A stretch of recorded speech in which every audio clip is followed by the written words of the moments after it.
In this video, I'm going to explain why the Pure G Valorant routine is not the best Valorant routine out there despite what they may say. It is a pretty decent routine, however, I believe it misses a massive component of Valorant aim, so I modified it to be better. But first, I'm getting really close to 1,000 subscribers, so if you guys like my content and want to help me get there, I'd really appreciate it. To look at a Valorant routine, we have to look at what Valorant aim is.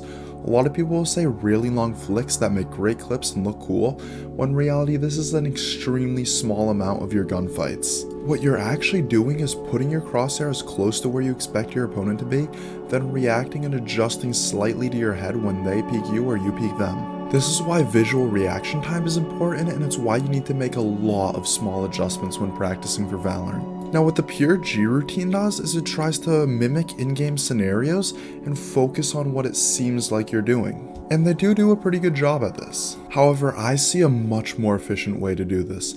You should just play reactive tracking and constantly be developing this.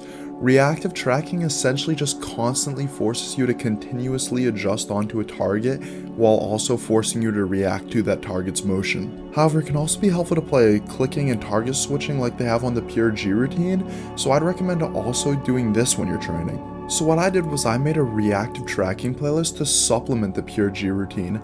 I'd recommend doing it in a 1:2 ratio so that for every one time you do my playlist, you do their playlist twice. If you have the time to do all three in one session, go for it.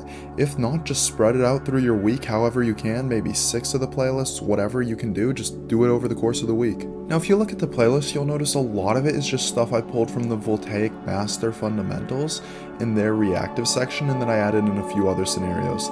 That's because the Pure G routines seem to be best for people at a Jade or Master level or higher, and don't seem to really be doing anything for people below Voltaic Plat. This is just an estimate from playing through them a couple times. I could be wrong, and maybe it's different person to person. Try it yourself and make a decision for yourself on whether or not this routine feels like it's not doing anything for you. Also keep in mind these are just my thoughts reading through the Pure G routine, and I could be completely wrong. If you want my reactive playlist, I put a link to it in the description. Thanks for watching, subscribe for more aim training tips.